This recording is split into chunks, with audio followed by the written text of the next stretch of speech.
Last lecture में हम लोग बाइनरी नंबर सिस्टम्स देखे थे और वो बाइनरी नंबर सिस्टम किस तरह से वर्क करता है और इसका यूज क्या है वो हम लोग पढ़े थे। जैसे कि ये एक कंप्यूटर है, कंप्यूटर में जैसे सीपीयू किस तरह से वर्क करता है, इसमें सारे इंफॉर्मेशंस एक इलेक्ट्रिकल सिग्नल के थ्रू आता है और सीपीयू से प्रोसेस होकर फिर मॉनिटर में जाता है। और ये 1-0 लिखा हुआ है, एक्चुअली में ये वोल्टेज है।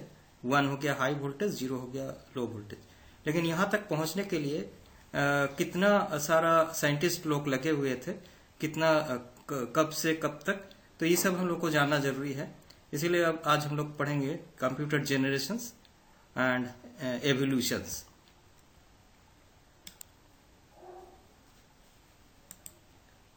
Evolution of computer. सबसे पहले चाइना एक डिवाइस बनाए थे, ये काउंटिंग मशीन्स जिसका नाम है एबाकस। अभी एबाकस का जो प्रोसेस है उसको हम लोग यूज करते हैं, बच्चा लोग यूज करता है कैलकुलेशन करने के लिए। इसमें एरिथमेटिकल कैलकुलेशंस बहुत इजियर तरीके से होता है और बहुत फास्ट होता है। ये करीब 3000 BC, मतलब बिफोर क्राइस्ट 3000 BC चाइना में ये डेवलप्ड हुआ था।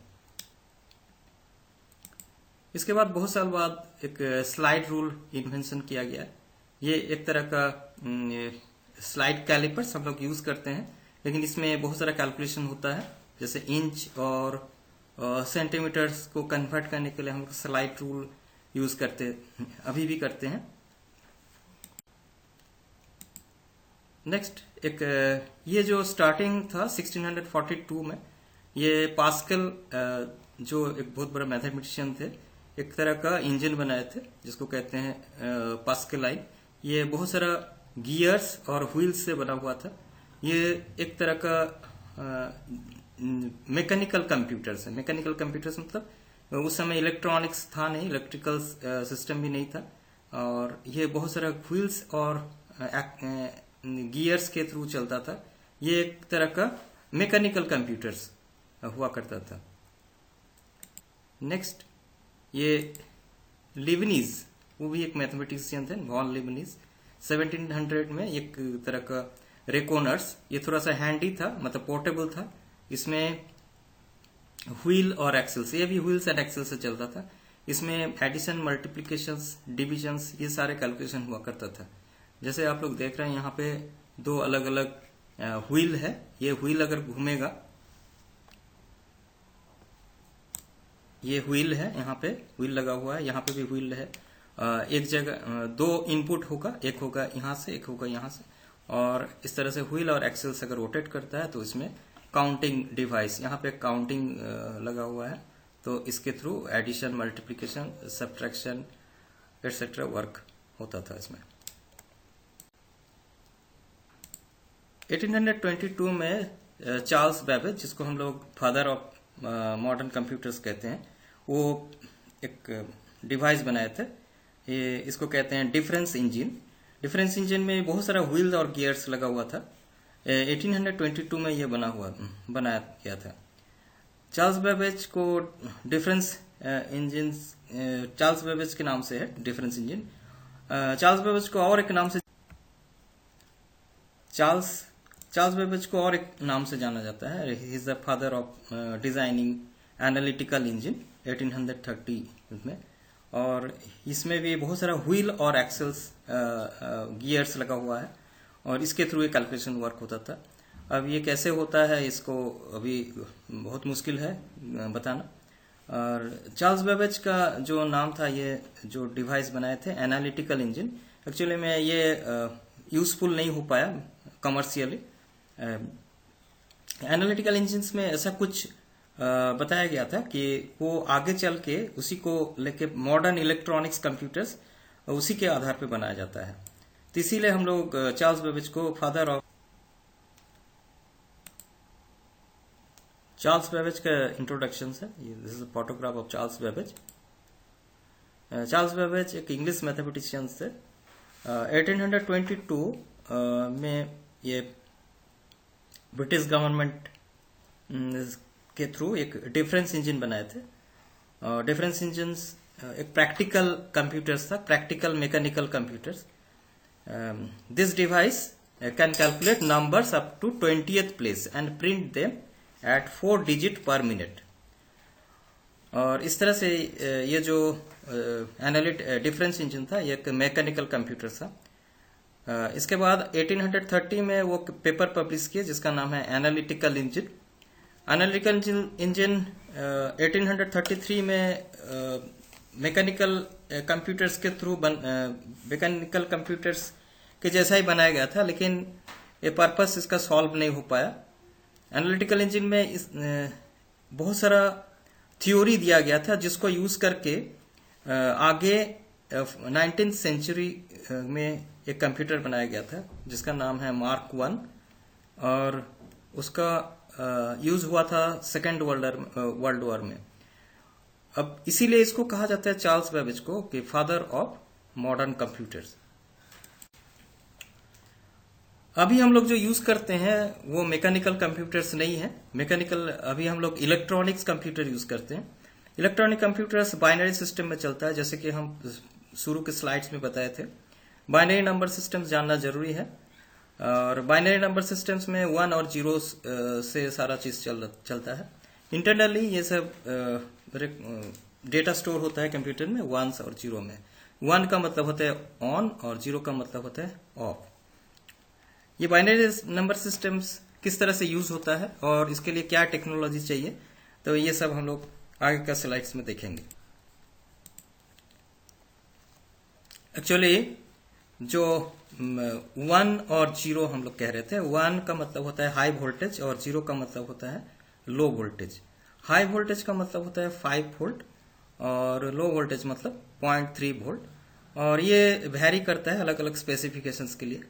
जब भी वोल्टेज का बात आता है तभी हम लोग चार्ज को लेकर चलते हैं। जैसे सबसे पहले 19th सेंचुरी के आसपास एक इलेक्ट्रॉनिक डिवाइस बनाया गया था जिसका नाम है वैक्यूम ट्यूब्स। वैक्यूम ट्यूब्स पहले यूज होता था। पहले का अगर टीवी और रेडियो में आप लोग देखिएगा कि वैक्यूम ट्यूब्स का यूज होता था। और वैक्यूम ट्यूब्स कैसे काम करता है, जैसे कि ये आप फिजिक्स में पढ़ सकते हैं वैक्यूम ट्यूब्स क्या है। एक कैथोड और एक एनोड, जैसे ये दो अलग अलग इलेक्ट्रोड है। ये हो गया एनोड, ये हो गया कैथोड।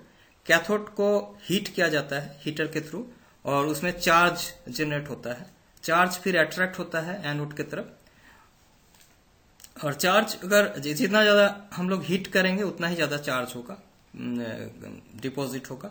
अगर चार्ज बहुत ज्यादा हो गया तो उसको हम लोग हाई वोल्टेज कहेंगे, और चार्ज कम रहेगा तो उसको लो वोल्टेज कहेंगे। इस तरह से हीटर को कंट्रोल करके हम लोग चार्ज बढ़ा घटा सकते हैं।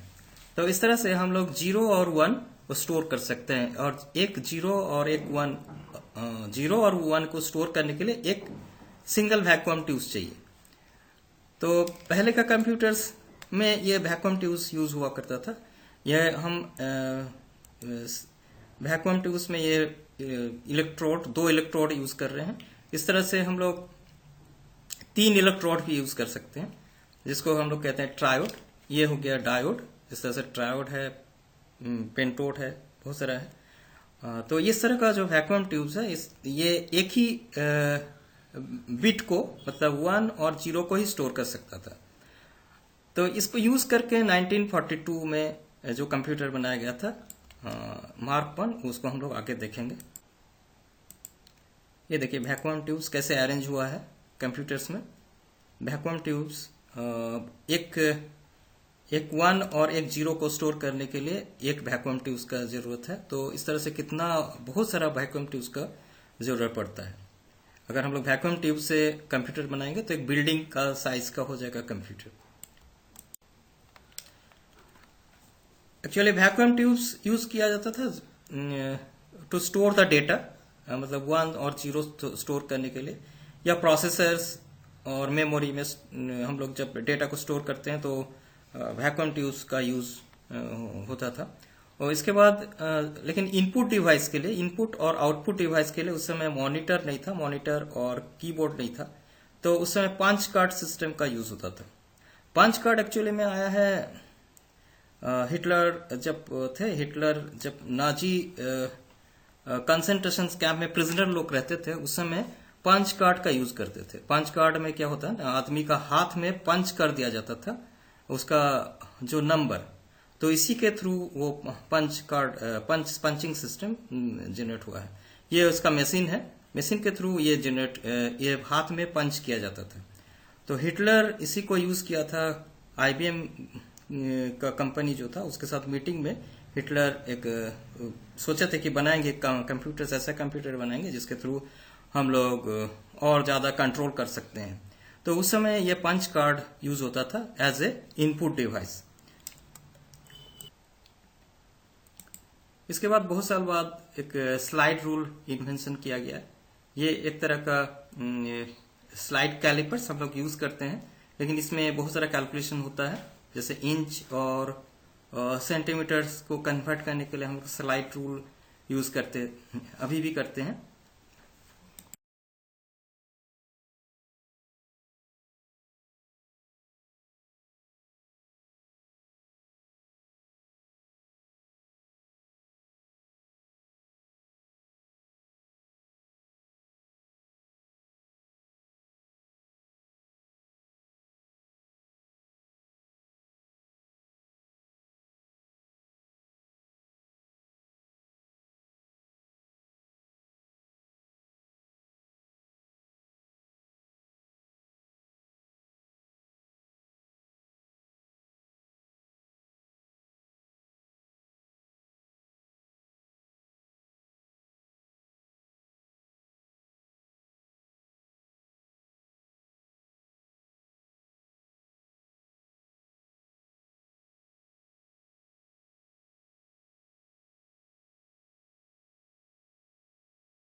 ये ह्यूलेट पैकर्ड, ये कंपनी जो था, एक कंप्यूटर बनाया था, इसका नाम था एबीसी कंप्यूटर। ये जैसे कि दो अलग अलग मैथमेटिशियंस और फिजिसिस्ट आपको दिख रहा है।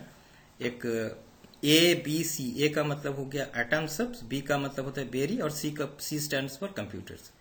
This was the first computers, but ये कमर्शियली वायबल नहीं हुआ, लेकिन ये बहुत सारा वर्क करता था और इसका एप्लीकेशंस भी था, लेकिन ये बहुत पॉपुलर नहीं हो पाया।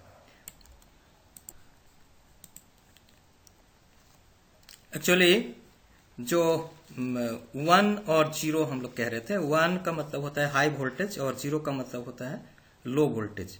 हाई वोल्टेज का मतलब होता है 5 वोल्ट और लो वोल्टेज मतलब 0.3 वोल्ट, और ये वेरी करता है अलग अलग। इसके बाद से फर्स्ट जनरेशन कंप्यूटर्स स्टार्ट हुआ 1942 और 1956 में।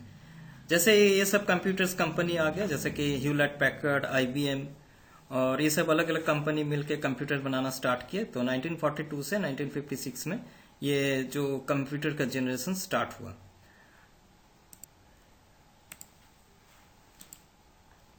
एक अलग मैथमेटिशियंस थे जो कि चार्ल्स बेबेज का जो एनालिटिकल इंजन है उसको ये एक्चुअली प्रैक्टिकल फॉर्म में चेंज किए थे। इसका नाम था हावर्ड आइकन। ये 1900 से 1973 में के बीच में थे, और सबसे पहला जो कंप्यूटर्स था जो कि सेकेंड वर्ल्ड वॉर में यूज हुआ था, जैसे मार्क वन कंप्यूटर्स क्या करता था, गोला फेंकने का काम करता था। जैसे कि लड़ाई में जो सेल्स प्रोजेक्टाइल मोशन के थ्रू पहुंचता है एक जगह से दूसरे जगह में, तो फिजिक्स में आप लोग पढ़िएगा प्रोजेक्टाइल मोशन क्या होता है। प्रोजेक्टाइल मोशन में क्या होता है कि एक फिक्स्ड एंगल होता है और एक फिक्स्ड वेलोसिटी होता है, जिसमें कि हम लोग एक दूर तक गोला को भेज सकते हैं। तो मार्क 1 यही काम करता था। मार्क 1 सबसे पहला जो कंप्यूटर है जो कि एक्चुअल एप्लीकेशंस हुआ था स्ट्रेटेजिक लड़ाई में, जिसको कहते हैं स्ट्रेटेजिक एप्लीकेशंस। ये हो गया 15 feet in length and 8 feet in height and 500 meter wiring wire required to connect each component. यह है आपका मार्क 1 जो कि 1942 से बनना स्टार्ट हुआ था, और 1944 के आसपास में इसका यूज हुआ था लड़ाई में।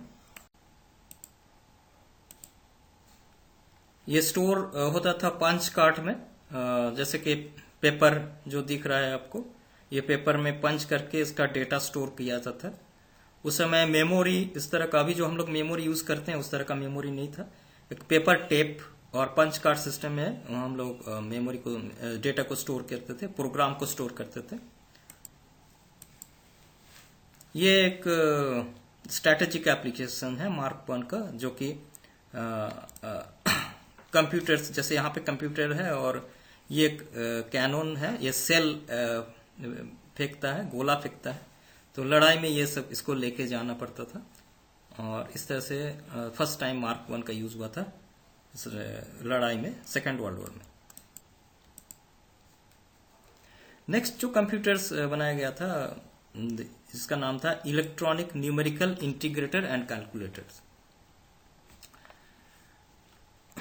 इसका जो डिजाइन है ये भी बहुत बल्की साइज का था कंप्यूटर्स। इसका एप्लीकेशंस था जनरली साइंटिफिक कैलकुलेशंस करने के लिए, स्ट्रैटेजिक कैलकुलेशंस करने के लिए नहीं, साइंटिफिक कैलकुलेशंस करने के लिए। जैसे कि आप देख रहे हैं कि एक आदमी खड़ा है यहाँ पे, और यह प्रोग्राम लिखने के लिए जंपर का यूज किया जाता था। उस समय इनपुट डिवाइसेस नहीं था, तो जो प्रोग्रामर होता था वो इलेक्ट्रॉनिक इंजीनियर होता था। उसको पता था कि कहाँ पे जंपर को सेट करना है ताकि उसमें 1 और 0 लिखा जा सके। जहां पे 1 लिखना है तो वहां पे वो जंपर सेट करता था, और जहां पे नहीं लिखना है वहां पे दूसरा उसका 0 का जो कॉर्ड है उसको लेके उसको लगाता था। तो उस समय ये जो कंप्यूटर है, this is only used for scientific and engineering calculations.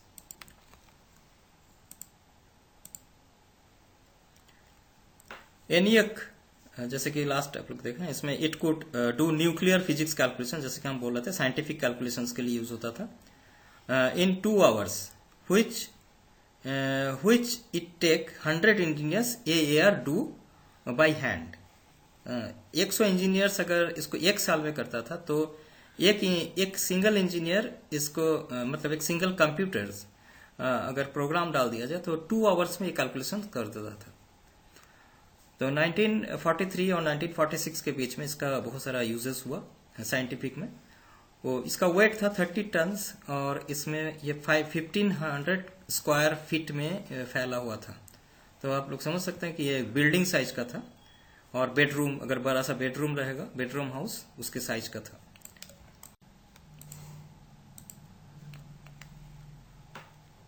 ये उसका और इंफॉर्मेशन दिया गया है।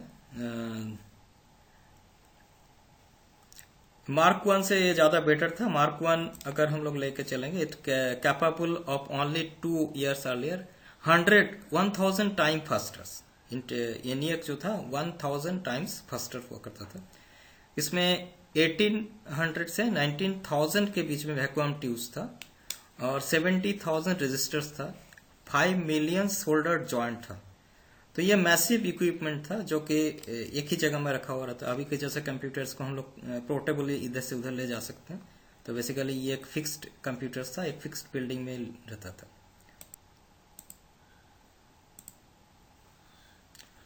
और 1940s में एक बहुत बड़ा रेवोल्यूशन आया, जो कि एलन ट्यूरिंग, जो एक बहुत बड़ा मैथमेटिशियंस थे, वो किए। एक्चुअली एलन ट्यूरिंग को सेकेंड वर्ल्ड वॉर में डेप्यूट किया गया था to interfere Germans coding techniques. German लोग लड़ाई में जो कोड भेजते थे उसको डिकोड करने के लिए एलन ट्यूरिंग को रखा गया था, और उसी समय वो कंप्यूटर्स डिजाइन किए, जो कि अभी भी उसका अभी का जो क्लासिकल कंप्यूटर्स, मतलब अभी जो प्रेजेंट कंप्यूटर्स है उसका सिस्टम यूज करते हैं। He envisioned a computer that could perform any different task by simply changing program rather than changing the electronic components। पहले क्या था कि अगर कंप्यूटर को चेंज करना है तो हार्डवेयर को भी चेंज करना पड़ता था, लेकिन एलन ट्यूरिंग इस तरह से मैसेज दिए थे कि अगर कंप्यूटर्स में कुछ एक्स्ट्रा काम लेना है तो सिंपल प्रोग्राम को ही चेंज करके हम लोग उसका यूज कर सकते हैं।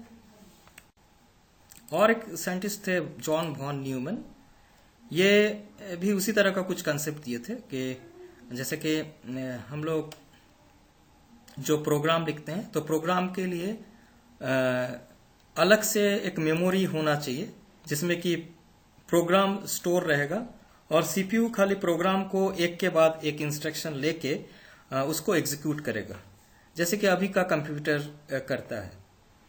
ये जॉन वॉन न्यूमैन का टेक्नोलॉजी है। पहले जो चार्ल्स बेबेज बोले थे कि एक इनपुट डिवाइस होना चाहिए, एक आउटपुट डिवाइस होना चाहिए, एक प्रोसेसर होना चाहिए। तो पहले प्रोसेसर में ही सारा डेटा स्टोर रहता था, डेटा और प्रोग्राम एक साथ। इसीलिए अगर प्रोसेसर में कोई खराबी आ गया तो मेमोरी से भी जो प्रोग्राम है उसको डिलीट करना पड़ता था। लेकिन जॉन वॉन न्यूमैन एक अलग कॉन्सेप्ट दिया मेमोरी का, जिसमें मेमोरी में सारा स्टोर रहेगा, डेटा मेमोरी में स्टोर रहेगा, प्रोग्राम सीपीयू में स्टोर रहेगा। तो इसी तरह से डेटा और प्रोग्राम को सेपरेट कर दिया गया। इसमें क्या होता था कि डेटा लॉस नहीं होता था। और सीपीयू क्या करता था, एक के बाद एक इंस्ट्रक्शन मेमोरी में लोड करता था और मेमोरी का एक एड्रेस जनरेट होता था, उससे मेमोरी में लोड होता था सीपीयू प्रोग्राम और प्रोग्राम एग्जीक्यूट करता था। तो जनरली क्या होता था कि डेटा और प्रोग्राम सेपरेट मेमोरी स्पेस में स्टोर रहता था। और ये जो कंसेप्ट अभी भी चलता है, ये जॉन वॉन न्यूमैन का आर्किटेक्चर है अभी हम लोग जो कंप्यूटर यूज करते हैं।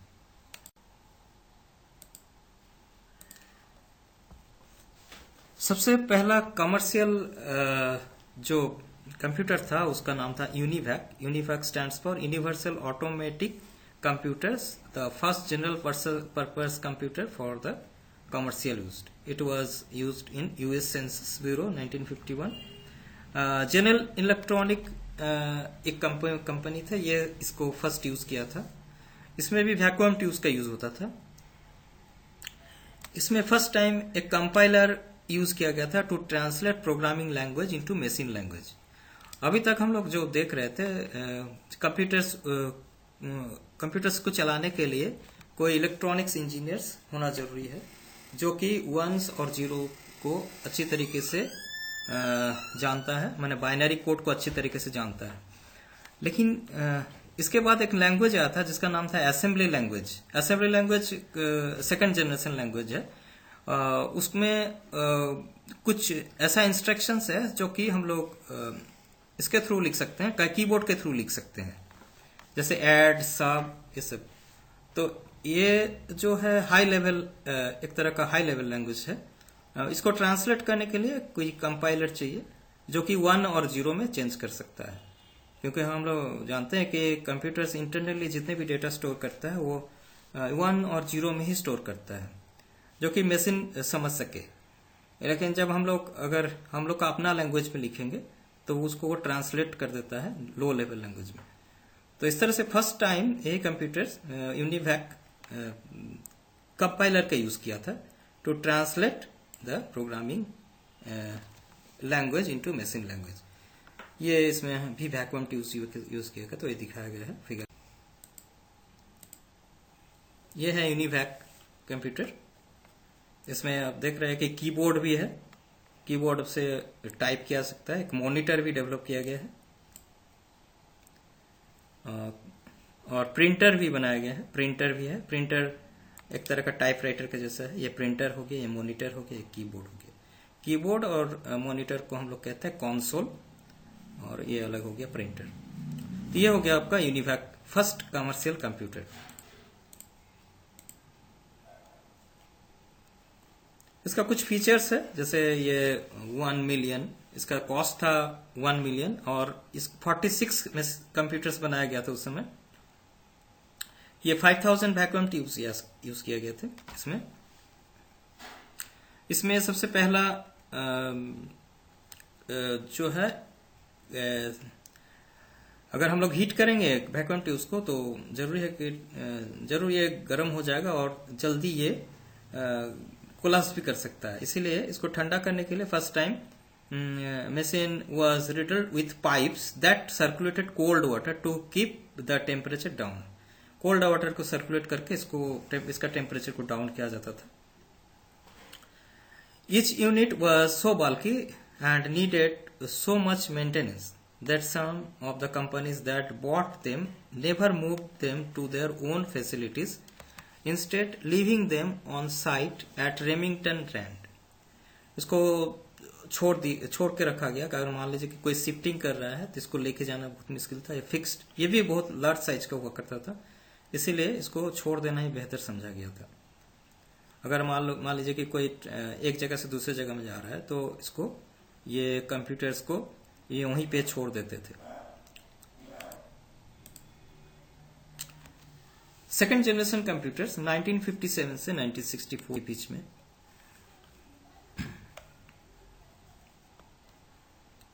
uh, 1947 क्यों सेकेंड जनरेशन स्टार्ट हुआ? क्योंकि 1957 में क्यों सेकेंड जनरेशन स्टार्ट हुआ? क्योंकि 1957 में सबसे पहला जो कंप्यूटर बनाया गया जिसमें हम लोग ट्रांजिस्टर के यूज किए थे। जो ट्रांजिस्टर होता है सेमीकंडक्टर ट्रायोड। हम लोग कंप्यूटर्स पहले वैक्यूम ट्यूब यूज करता था, लेकिन 1947 में कुछ साइंटिस्ट, जैसे जिसका नाम है John Bardeen, Walter Brattain and William Shockley, discover transfer resistors. इसके नाम ट्रांसफर रजिस्टर से इसका नाम हो गया ट्रांजिस्टर्स।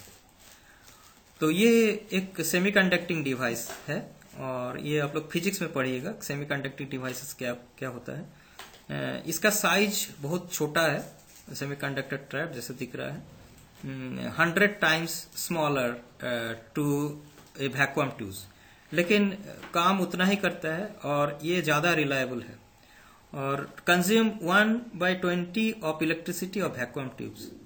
और इसका कॉस्ट भी बहुत कम है, क्योंकि उसका मटेरियल भी कम लगता है, कॉस्ट भी कम है।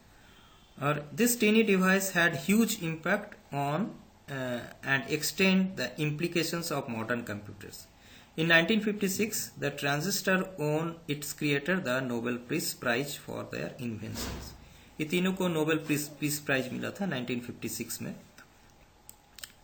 अब 1950 ये आपको दिख रहा है, जैसे कि अब देखिए कि ये वैक्यूम ट्यूब्स है और ये हो गया ट्रांजिस्टर। बहुत इसमें डिफरेंसेस है, ये सब छोटा भी है और कम मटेरियल लगता है, इसीलिए कॉस्ट भी कम रहेगा कंप्यूटर्स का। आईबीएम कंपनी सबसे पहला ट्रांजिस्टर यूज करके आईबीएम 704 ट्रांजिस्टर यूज किया था अपना कंप्यूटर्स में, और कंप्यूटर का साइज भी छोटा हो गया, 100 टाइम्स स्मॉलर। IBM 7000 ये भी इंटरनेशनल बिजनेसमैन के क्रिएशंस है। ये सारे कमर्शियल कंप्यूटर्स है, इसमें ट्रांजिस्टर के यूज किया जाता था। PTP11 IBM 7090 ये सारे जो है कंप्यूटर्स इसमें ट्रांजिस्टर का यूज किया जाता था। ट्रांजिस्टर्स आने से क्या हुआ कि transistor replaced vacuum tubes, it become smaller, it become cheaper, less heat dissipations, कम हीट जनरेट करता था। सॉलिड स्टेट डिवाइसेस, ये सॉलिड स्टेट डिवाइसेस, इसमें हीटिंग अरेंजमेंट नहीं लगता है या कुछ इलेक्ट्रॉन जनरेशन नहीं होता है, और मेड फ्रॉम सिलिकॉन मतलब सैंड, सस्ता भी है, चीप है। Invented by 1947 at Bell Lab. Bell Lab America में है, जिसमें बहुत सारा रिसर्च चलता है। विलियम स्कॉले और जितने भी इसके साथी थे ये इसके लिए मतलब ये बनाए थे इसको, और इसका यूज किया गया था 1956 ऑनवर्ड्स। अब देखिए बेसिक हार्डवेयर डेवलपमेंट किस तरह से हुआ है। वैक्यूम ट्यूब से आया था 1946 में, 1958 में मैंने वैक्यूम ट्यूब से पहले ही आया था, 1946 में इसका इम्प्लीमेंटेशन हुआ। 1958 में ट्रांजिस्टर्स इम्प्लीमेंटेशन हुआ। इसके बाद small scale integrations, medium scale integrations, धीरे धीरे सेमीकंडक्टिंग टेक्नोलॉजी एडवांस होते गया और धीरे धीरे चिप लेवल टेक्नोलॉजी आ गया। अभी हम लोग जो चल रहे अल्ट्रा लार्ज स्केल इंटीग्रेशंस, इसमें बहुत सारा devices on a single chip. तो इस तरह से कंप्यूटर्स का भी साइज छोटा होते गया और कॉस्ट भी कम होते गया। ये लास्ट कुछ लेक्चर स्लाइड्स में हम लोग पढ़ रहे थे कि कैसे कैसे हार्डवेयर जनरेशंस हुआ, हार्डवेयर मॉडिफिकेशंस हुआ। इसमें सेकंड जनरेशन का लास्ट में कुछ सेकंड जनरेशन में ही कुछ और लैंग्वेज का यूज इन्वेंशन हुआ था, जिसका पहला है जैसे कोबोल।